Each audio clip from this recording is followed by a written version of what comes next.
Learning to swim is about learning from others. Be the author of your own story, not a character in somebody else's story. Get inspired by others to take action. Learn how to set goals to exceed your own expectations. So often, the answer that you are looking for is right in front of you. On Learning to Swim, we highlight those answers through storytelling. Kate, welcome. Hello, Kristen. It's so good to see you. It's so good to see you. So, Kate, you were my very, very first Learning to Swim guest. And I am so grateful for you, just the generosity that you showed and just the patience, because it was, and it continues to be a learning experience. And you also, when I sent out the call to all the Learning to Swim alumni, looking to just do a quick check-in and see what kind of thoughts are about 2021, you were the first person to sign up. So thank you so much. I know. Of course. Well, I knew it was the first interview that you were doing, but honestly, if I didn't have that information, I never would have guessed that it was your first time doing it. It seemed very smooth, very professional. So you pulled it off for me. Oh my gosh, you're so sweet. Well, it's so I thought of this concept back kind of when 2020 was turning into 2021. We're now, I guess, technically still in the first quarter ish. And so I wanted to see what kind of get, if it's possible, and you're willing to share your 2021 intentions in a word. Yeah, I would say that back in January, when I thought about, how I wanted to frame up 2021 for myself and the larger work that I'm looking at taking on and that I'm taking on currently, the word that came up to the surface was accountability. Mm. And that word has stayed with me. There are other words that are definitely coming up as 2020 reveals what it's going to be, as 2021 reveals what it's going to be. And I would say the word that comes up right under accountability is still adaptability. Mm-hmm. So those two are kind of weaving through each other right now. So yeah, that's what I would say: adaptability and accountability. Well, I really hear what you're saying, and I thought it was interesting as 2020 was coming to a close, and there were all sorts of funny memes and gifs, gifs. I definitely show my age when I don't know what to call all these things, but You're and not then calling them memes like my dad, so you're a step okay. ahead. Oh my gosh, I actually like that. I think I might start doing it. Oh my goodness, that's the best. And then, Instagram posts or whatever that were just Yep. like, kick 2020 to the curb and, we're done and all this kind of stuff. Mhm. And I thought, I got it, but then there was really a piece of me that thought, well, number one, I guess I was thinking, well, it's not like the world or the globe says, oh, okay, it's December 31st and it's January 1st. So, whoop, next slide kind of thing. Right. And then also just, there were, I think, some, and there continue to be, I think we will still be processing for many years to come what the impacts and the lessons were for 2020. So I'm not sure that I was ready to fully kick it to the curb, so to Right. speak. Right. Yeah, I mean, it's interesting. I recently was asked the question, what were my feelings about COVID? And I was being asked the question in one direction and I answered in a different direction completely. My answer to what my feelings are on COVID Hmm.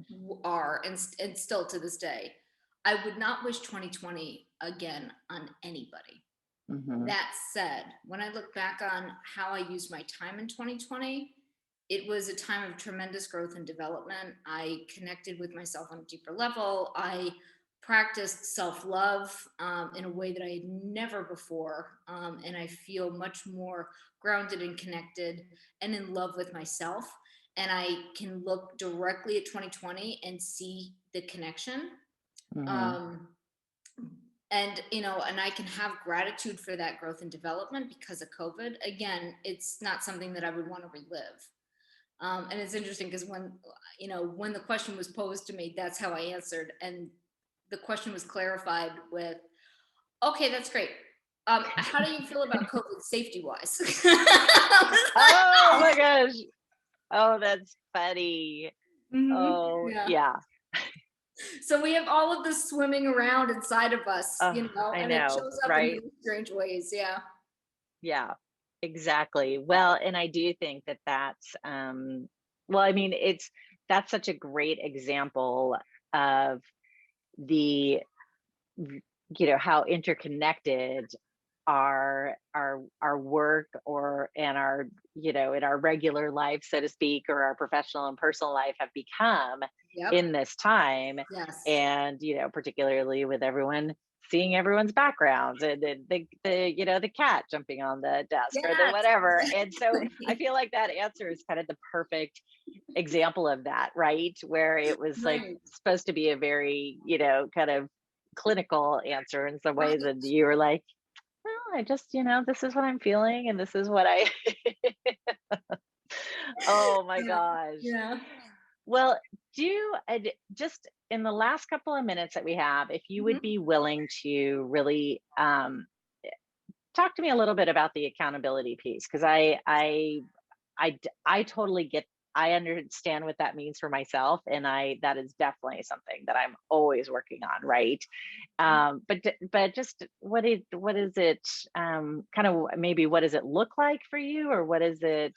Yeah, I mean, Yeah. accountability, when the word kind of came up for me in one of my initial leadership support groups, when the word came up for me, it was definitely connected to two different areas. So I apply that internally. So I am much more mindful about accountability within myself. Hmm. And that includes like being, if I commit to something, making sure that I'm aware and present with how I'm showing up, being accountable in that way, right? Being accountable to myself for my self care, Hmm. and to make sure that I'm still being mindful about that. So I'm accountable in that direction as well.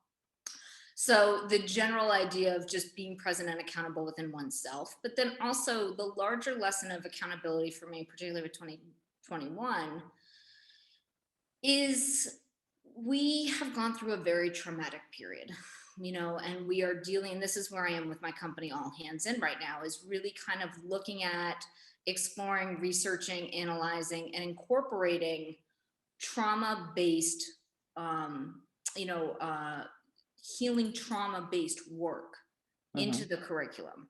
And the Hmm. reason why that is important to me is because the accountability also needs to be present within our institutions, our organizations, our corporations. There needs to be accountability within all levels of leadership in our culture right now. And the way that that accountability looks is a general compassionate, um, it's a compassionate, caring reaction to the teams that support these institutions and support these organizations. It's the people who, you know, have have a stake in the company. These are not the shareholders, these are the stakeholders, right? And Hmm. making sure that organizations and institutions and leaders are accountable to their stakeholders, whether that's their employees or their constituents, Hmm. in any way, shape, or form. And so, particularly with the work that you and I do, I think that part of that is helping these organizations recognize that there are things that they can do to really capitalize on their accountability. Yeah, for sure. Well, we will definitely check in before the year is out. And thank you so much again for You're being so a welcome. guest You're so on welcome. Learning to Swim. Kate Katz, folks, and I will include her information in the notes, and stay well. You as well, my friend.